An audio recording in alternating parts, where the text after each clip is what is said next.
Wow. Tainted investigation, partisan baggage. Republicans are already making claims like that, with or without a DOJ referral. So why let a bad faith Republican Party prevent the committee from doing everything it can to push for accountability? Daniel Goldman is an expert in House investigations and Justice Department prosecutions. He was former majority counsel for the first impeachment inquiry into President Trump, and before that was an assistant U.S. attorney for the Southern District of New York. He's now an MSNBC legal analyst. Dan, thanks for coming back on the show. You and I recently went back and forth on Twitter about this issue. I think that the committee should absolutely refer Trump to the Justice Department. You disagree. Explain to our viewers why. I disagree, not because they don't have evidence of a crime and not because that evidence should not go to the Justice Department. I disagree because a criminal referral in this case from the committee is completely useless. It has no legal point. There's nothing that the Department of Justice needs from a referral from Congress in order to start this investigation. And in fact, the Justice Department is investigating this. So the only reason that the January 6th committee would refer this matter to the Department of Justice is to put pressure on the Department of Justice to charge Donald Trump and others. And I think whether we like it or not, that creates somewhat of a partisan tinge to, or I shouldn't even say partisan, a political tinge to what the Department of Justice is doing.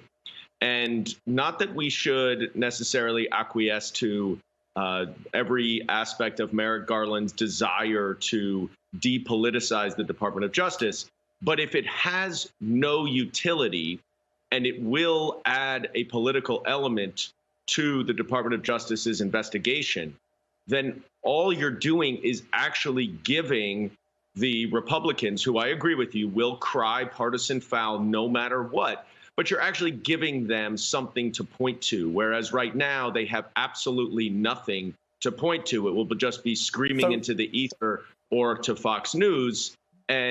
But this time you actually give them, a laptop or an emails or something that they can just constantly refer back to.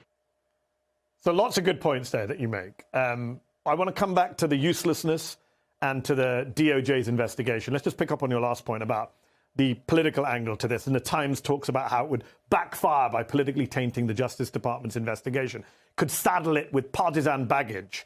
And I get your point. You don't want to give ammo to these people. But my point is they're going to do it anyway. So it's really irrelevant. There's nothing to lose in that sense, because even if you don't do the referral, they're trying to get rid of Liz Cheney from their party right now. That doesn't matter what the committee does. They're literally trying to get rid of a sitting member of Congress over this. So I think the whole idea of politicizing something, I think, is irrelevant. We live in a political climate. It was a political crime. They attacked the Capitol to try and overturn an election. So the politics of it are baked in.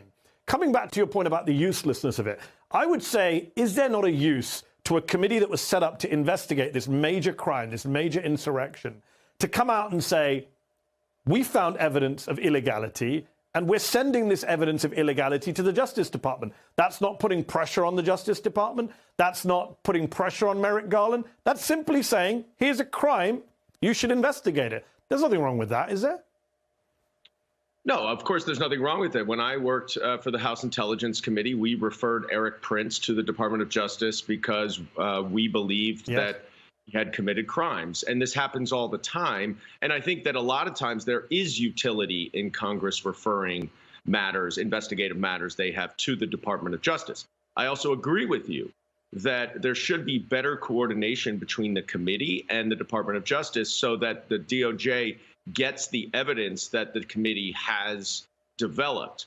All I'm talking about here is an official criminal referral, which has no actual basis in fact or law. I mean, it has a basis in fact, but it has no actual legal mechanism that would force the Department of Justice to do anything. And given that the Department of Justice is already doing it, it's a bit of a sliding scale here. So let me jump in there. Let me jump in there because you reminded me of the other point you made earlier. You said the DOJ, given the DOJ is already doing it. Now, that's just where I want to push back. I have very little faith in Merrick Garland. You may have much more faith than I do. I've seen no evidence that he is aggressively pursuing Trump. And the president of the United States seems to agree with me. According to New York Times reporting, he's wondering why he appointed a ponderous judge, I think is the quote, rather than an aggressive prosecutor. We're 15 months out from the phone call to Brad Raffensperger. Dan, if you or I had rang Raffensperger and said, find extra votes for my candidate, we'd probably be in prison by now, or at least arrested or indicted. We've had nothing on that front. The Mueller report, obstruction of justice. How come this DOJ has never investigated multiple crimes that Donald Trump committed, even before 1/6? I've seen no enthusiasm or aggressiveness on the part of Garland. Am I wrong?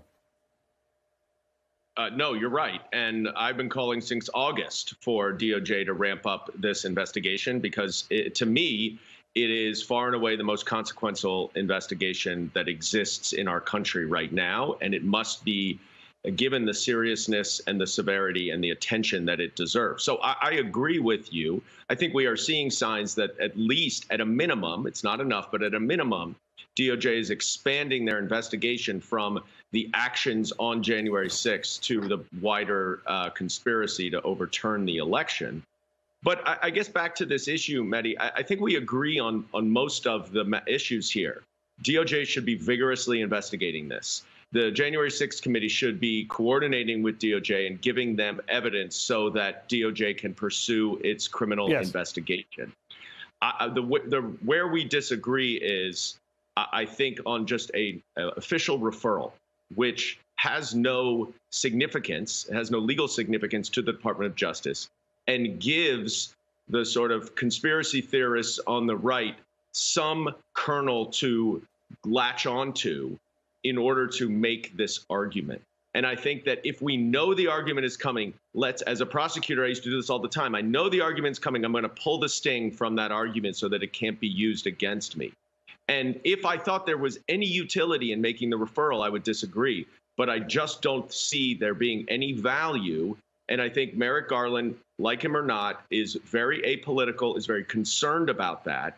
And we ought to acknowledge and recognize that and take him as he is. He may be going too slow, but we don't want to be putting any political pressure so that he will seem political or partisan if he does actually charge Donald Trump. That is going to backfire, and that's why I don't think there should be a criminal referral. I think in theory you're 100% right. I think in practice we live in a world where none of that matters. But I appreciate you coming on to explain to our viewers the other side of this argument. Thank you so much, Dan Goldman. Always appreciate your analysis.